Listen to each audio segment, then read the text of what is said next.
marché local des producteurs s'installe à Roulin. L'inauguration a eu lieu ce samedi. Pour ce premier rendez-vous, une trentaine d'exposants étaient présents sur la nouvelle place du marché. De nombreuses animations ont été proposées aux visiteurs. Le marché des producteurs aura lieu désormais tous les premiers mercredis du mois de 16h30 à 19h30 sur la place du marché. Un événement organisé conjointement par la municipalité et l'association Le Rendez-vous du marché. Avec le temps, les critères changent et les prises en charge évoluent.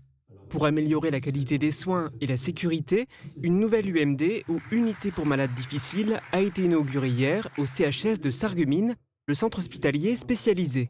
Il s'agit de l'UMD Les Merisiers. Cette réhabilitation répond à deux objectifs. Le premier, c'est d'avoir des espaces plus qualitatifs qui permettent aux patients de pouvoir évoluer dans des espaces plus agréables, avec plus de liberté, et en même temps des espaces qui soient plus sécurisés pour le personnel. Et donc cet objectif est poursuivi. Cela se traduit par 5 millions d'euros d'investissement, par un accroissement de la capacité d'accueillir des patients, puisqu'on passe de 30 à 36 lits.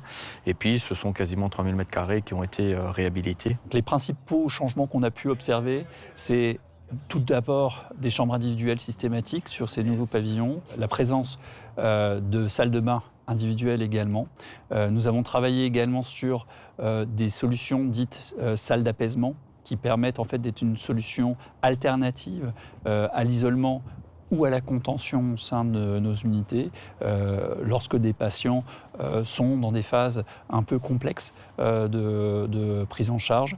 Et puis, dernier point, un travail également dans le cadre des rondes qui sont réalisées par nos soignants pour garantir effectivement que lorsque un regard est porté à l'intérieur de l'espace de vie du patient, la garantie de l'intimité, de l'information sur le fait qu'un soignant est en train de regarder soit donnée au patient. Les patients accueillis ici viennent de toute la France.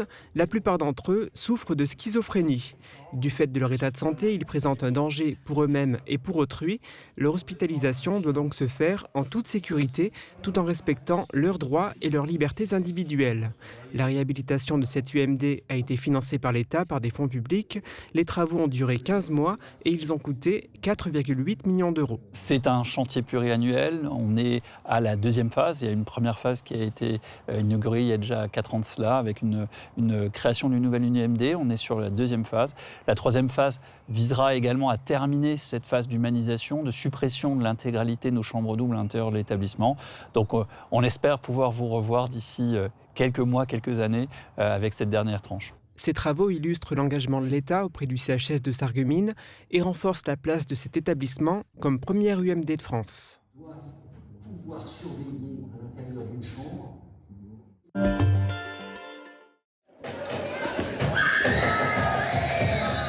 Saison exceptionnelle pour le CO Sarralbe Handball. Ce samedi, les seniors 1 disputaient leur avant-dernier match à domicile face à Forbach.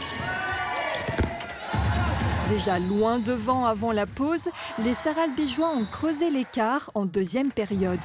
Score final 39-21. Une victoire qui leur permet de poursuivre leur série d'invincibilité. 21 matchs et aucune défaite. Prochaine étape pour l'équipe, l'excellence régionale.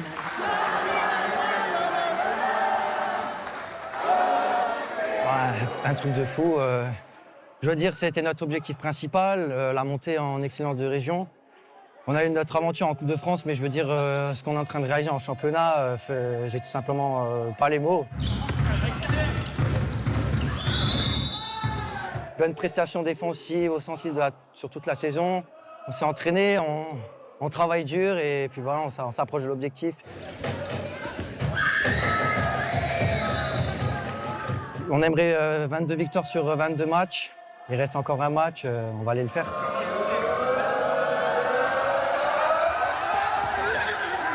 J'ai jamais vécu de montée encore, donc ouais, c'est émouvant, c'est avec le public, avec tout.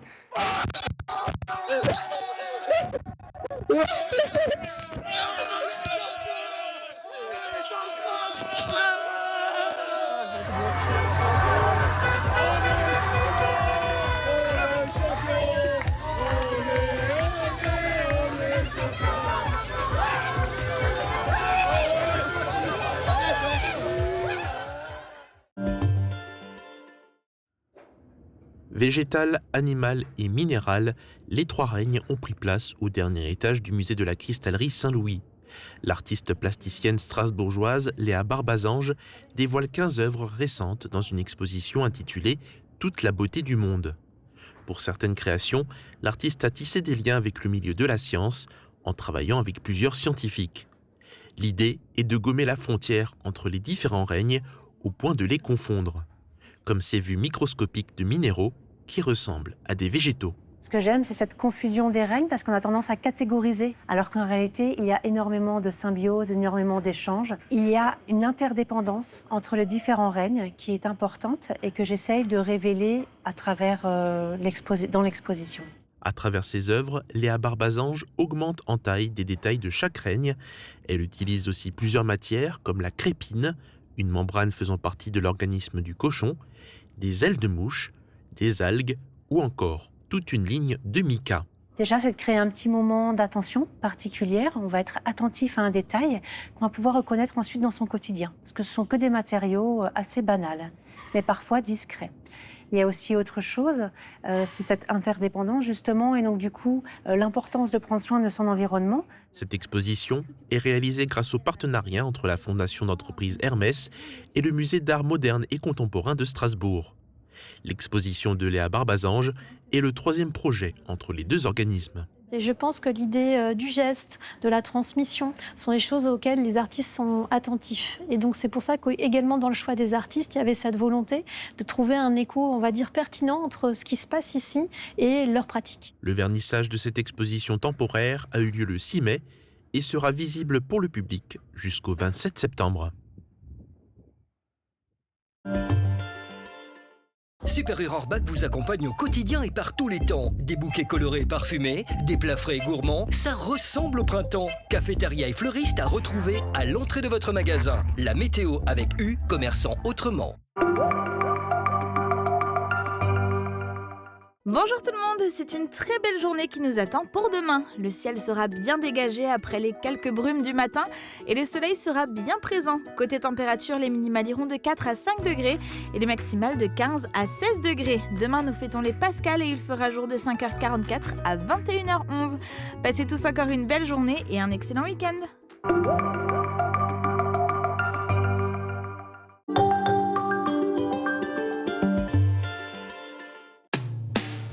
Après plusieurs semaines de travaux de transformation, Intermarché s'installe à Diblin et Putelange-au-Lac.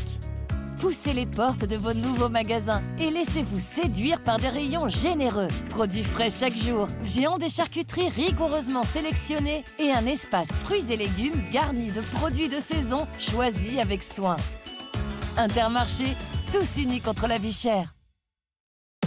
Votre pub sur cet écran. Entreprises, collectivités, associations, faites-vous connaître. Nous créons des spots publicitaires sur mesure. Allez à la rencontre de votre public, à la télévision, au cinéma, sur les réseaux et au Snow World d'Amnéville. Mosaïque Cristal Télévision, votre partenaire communication.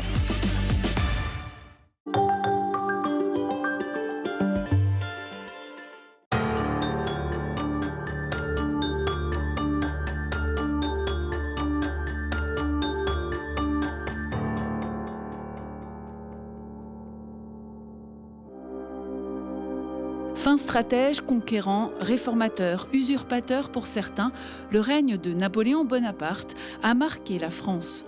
De son sacre en 1804 à sa mort en exil en 1821, ce début de 19e siècle a surtout été marqué par la guerre, une vie militaire qui a laissé des traces jusque dans nos villes et villages.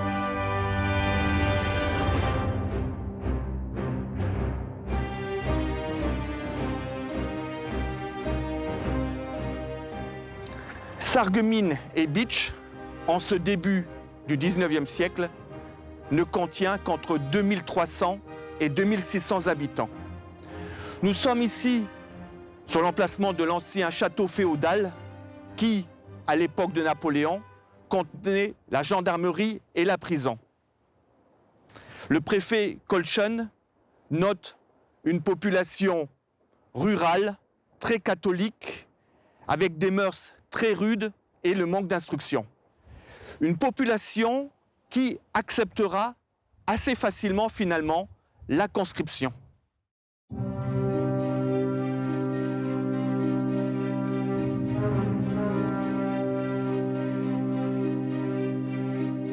Parmi les gloires napoléoniennes, notons en particulier Étienne Bernard Mali, une famille du pays de Bitche, qui était le colonel-chef de la garde nationale de l'arrondissement, qui s'est illustré lors du blocus de Bitche en 1814-1815, dont on reparlera.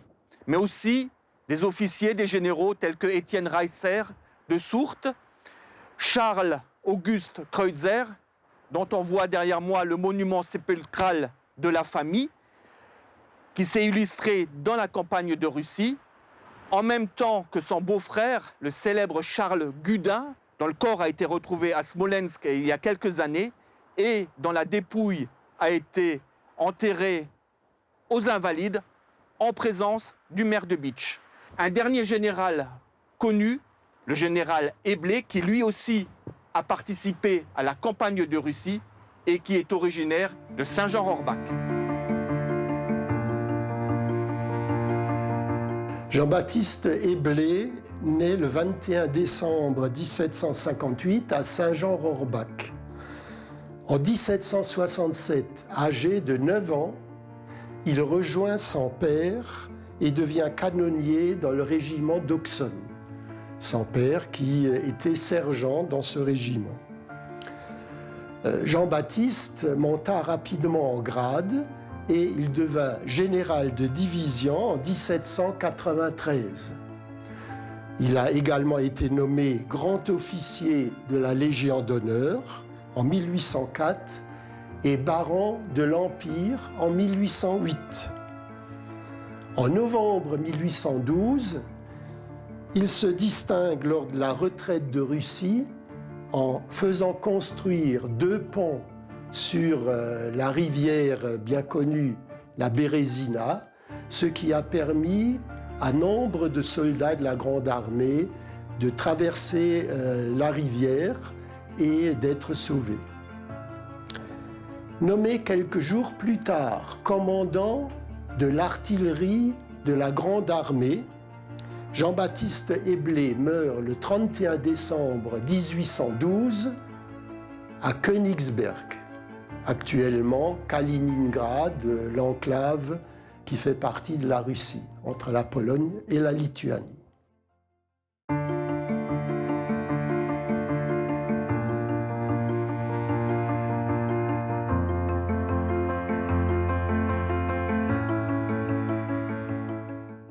Martin Herlé naît à Sarralbe le 28 octobre 1775. Son père était berger et son grand-père également. Il est donc issu d'une famille modeste et son éducation devait être très élémentaire au niveau de l'école. En 1790, âgé de 14 ans, il intègre un régiment, le régiment de Bouillon, avec lequel il participe aux premières batailles de la Révolution, les batailles bien connues de Valmy et de Jemmapes. Alors nous sommes ici devant la tombe de Martin Herlé, une tombe remarquable, une des plus connues du cimetière de Sarralbe. Alors ce qui est vraiment remarquable, c'est que toutes les batailles auxquelles il a participé y figurent, comme ici, de Valmy jusqu'à Austerlitz. On retrouve les armes des artilleurs, un fût de canon, une épée, et également la représentation de la Légion d'honneur, puisqu'il était chevalier de la Légion d'honneur. Martin décède à Rohrbach-les-Bitches le 26 avril 1857. Et selon sa volonté, il a été enterré au cimetière de Sarralbe. Une dernière chose à remarquer, il faut bien lever son regard, sur le fût vertical de la croix figure une petite bête. Alors on ne sait pas trop si c'est un lézard ou un salamandre. En tout cas, lézard ou salamandre, cette bête a une histoire. Donc la famille, puisqu'il y a toujours des descendants de Martin Herlé, raconte que, en fait, lors de la campagne d'Égypte, une nuit, dans le bivouac, un lézard ou une salamandre a réveillé Martin Herlé alors que le camp allait être attaqué par les fameux Mamelouks. Et donc, probablement qu'il l'a sauvé.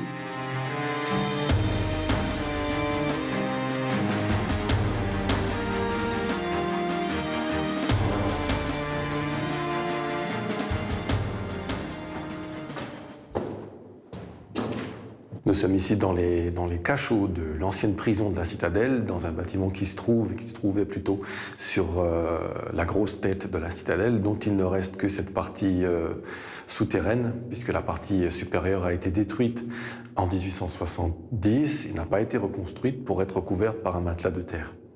Dans le contexte mouvant historique du début du XIXe siècle, Napoléon tentait de mettre fin aux guerres de la Révolution. C'est ainsi qu'intervient en 1802 la paix d'Amiens. Mais Napoléon, qui tente de mener des politiques expansionnistes, notamment territoriales, provoque la fin de cette trêve avec la déclaration de guerre en 1803 de la part du Royaume-Uni. Donc la poursuite des guerres de la Révolution qui deviennent les guerres napoléoniennes. Avec la déclaration de guerre, intervient des batailles dans la Manche, mais aussi dans les Antilles, à l'occasion desquelles sont faits de nombreux prisonniers britanniques, mais pas que. Ils sont emprisonnés dans plus d'une dizaine de lieux différents, et notamment le fort de Bitche, qui est réputé imprenable et dans lequel sont envoyés les prisonniers apparemment les plus récalcitrants. Et il y a parmi eux des officiers qui ont été confinés dans les casernes et notamment dans les cachots pour avoir tenté de fuir. On compte plusieurs dizaines de tentatives d'évasion. 19 ont réussi en 1812.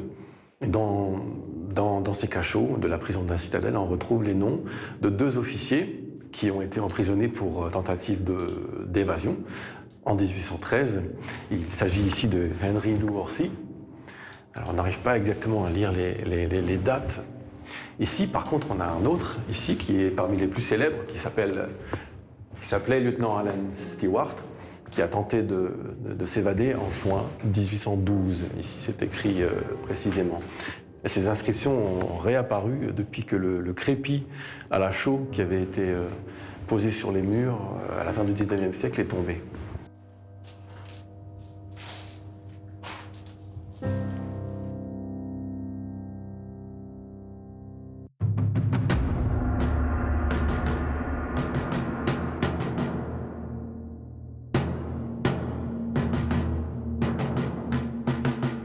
Donc en 1814, à la fin de l'année 1813, début de l'année 1814, les soldats coalisés, donc autrichiens, russes, prussiens et autres, entrent en France. Et donc ils arrivent début janvier près de Bitche, et ils décident donc de faire non pas un siège comme en 70 avec des canons, mais uniquement un blocus des voies d'accès. Donc à la citadelle, il y a en fait très peu de soldats, des vétérans, et une compagnie d'infanterie. Et il y a très peu d'approvisionnement, les canons sont à moitié opérationnels, il n'y a pas d'artilleurs.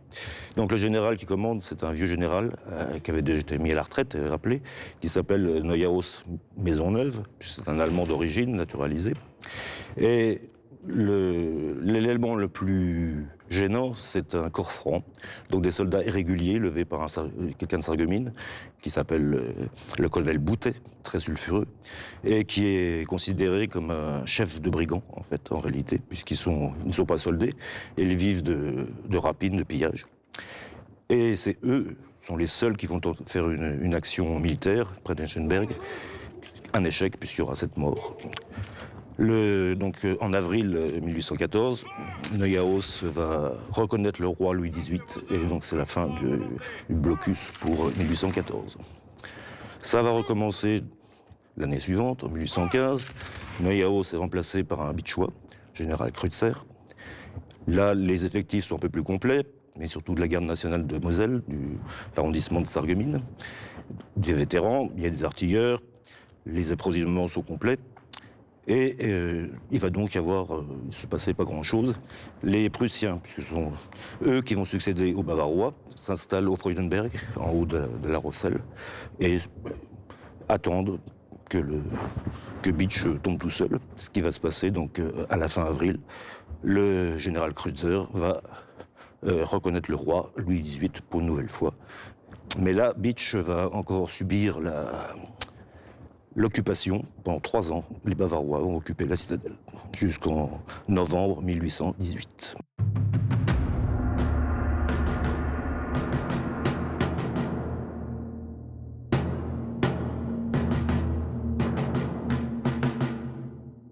Après la défaite de Waterloo, les troupes russes se présentent aux portes de Sarreguemines le 1er juillet 1815. À leur tête, le prince Barclay de Tolly, qui logera ici quelques jours dans l'hôtel particulier du magistrat Pierre Lallemand. Du 1er juillet 1815 à février 1816, près de 55 000 Russes seront hébergés par les habitants de Sarreguemines, Welferdin et Neunkirch. Ils seront largement réquisitionnés, notant par exemple la comptabilité de l'aubergiste Rouff, qui se plaint de la consommation abondante d'alcool, notamment de cognac, par les officiers russes.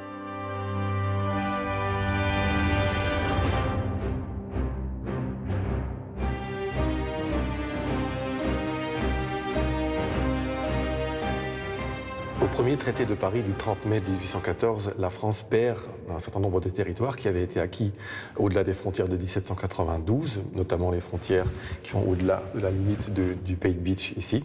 En 1814, la France, donc le pays de Bitche, perd les parties orientales des cantons de Wolminster et de Bitche ici, cette partie-là. Mais l'Alsace, le département du Bas-Rhin, conserve la commune de Niedersteinbach. Au deuxième traité de Paris du 2 novembre 1815, la France doit revenir à ses frontières exactes de 1792. Et là, la France perd certains territoires supplémentaires, notamment une partie de la Sarre, de l'actuelle Sarre, qui avait été conservée, et la commune de Niedersteinbach, qui reviendra au département du Bas-Rhin en même temps que celle d'Obersteinbach en 1825.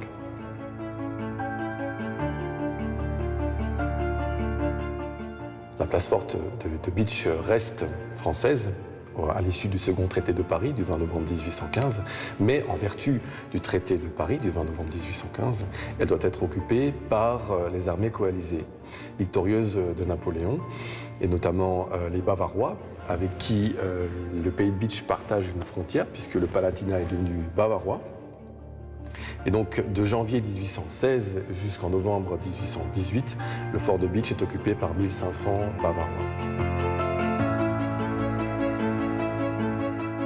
Il ne faudra qu'une petite cinquantaine d'années pour revoir les Prussiens et Bavarois à l'assaut de la forteresse bitchoise, mais sous le règne d'un Napoléon qui, comme l'écrivit Margaret Mitchell, n'est qu'une pâle imitation du premier.